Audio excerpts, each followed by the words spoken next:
Good morning, everybody. It's Cecilia from Pardun Farms. I just wanted to give you a quick update on how covering our tomatoes went and the idea that Seth came up with.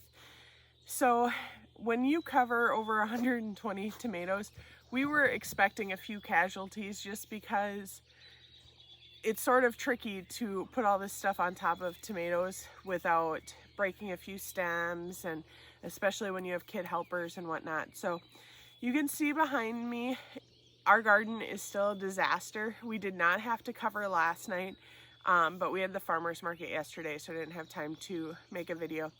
But you can see right here, most of my tomatoes and right here look really good. I'll show you a few that have some damage. I don't know if they got a little bit of frost under, if things weren't tucked down quite enough, or if their leaves were still wet from the rain and they were touching the container that was covering them or what. But I'll show you a couple of things, and then I want to show you what Seth came up with and talk to you a little bit about what we might do a little bit differently next time.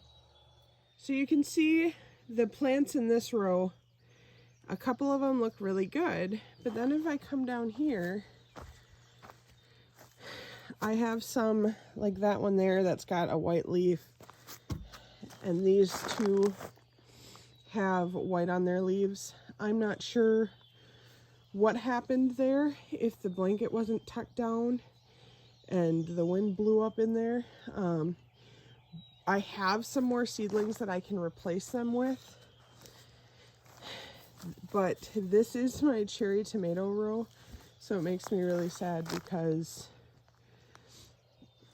that is all of my cherry tomato plants. So I actually can't replace those unless I go and buy starts, which people have been calling me to see if I have cherry tomato starts, so it's usually not a good sign for me having to replace them.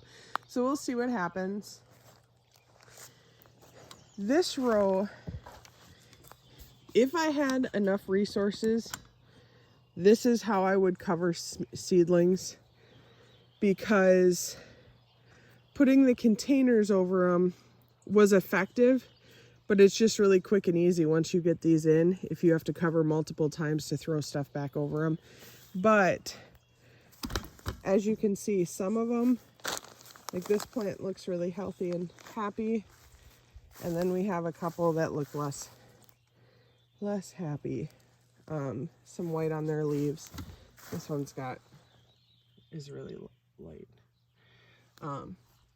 So we'll see. I should just give you a pan of our garden. It looks like, I don't even know what it looks like. It's just a disaster with all the row covers and everything.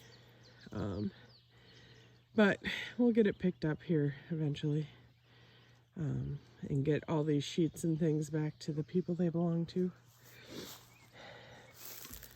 So we did one row, this row with the PVC tents. Oops. And then we did 2, 3, 4, 5 rows by covering with,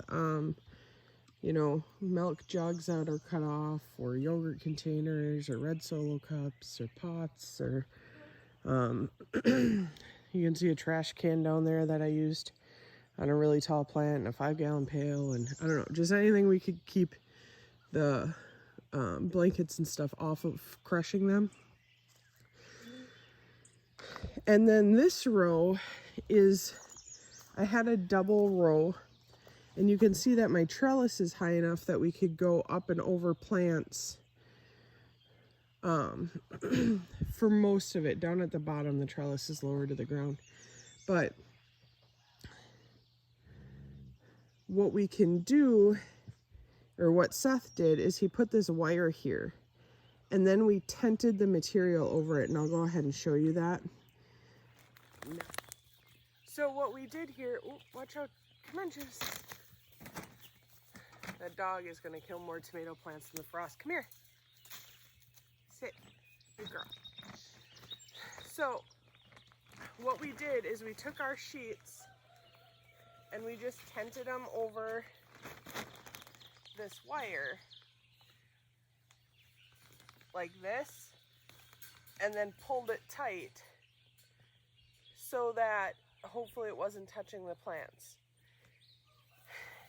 It was a really good idea and it definitely helped save this row, but this row definitely had more casualties than other rows. So what I would maybe potentially do differently next time is do 3 wires.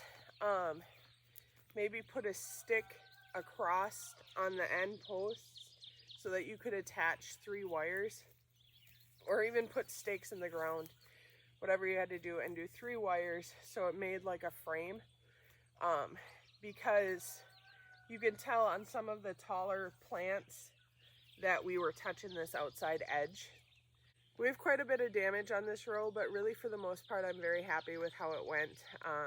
You know, we knew we weren't going to save them all, and something's better than nothing, and we'll re-sow what we can, and it is what it is. So I just wanted to give you a few updates on how it went and what we would do a little bit differently.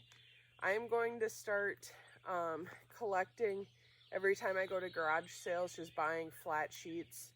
You can use fitted sheets, but they're kind of a bummer. The flat sheets work nice, tablecloths work nice. So that's kind of the plan. Thanks for hanging out with me today, and keep on growing. I forgot to add one thing.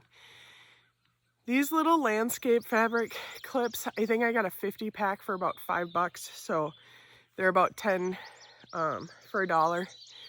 And I kind of cheaped out because we were buying a lot of plastic and stuff to try and cover, but they were worth every single penny when trying to cover these plants. So by all means, I would spend a little bit and make sure that you have enough to cover these, because otherwise we were running around looking for rocks and logs and hay and anything we could to keep our covers from blowing away. So just a thought. Thanks.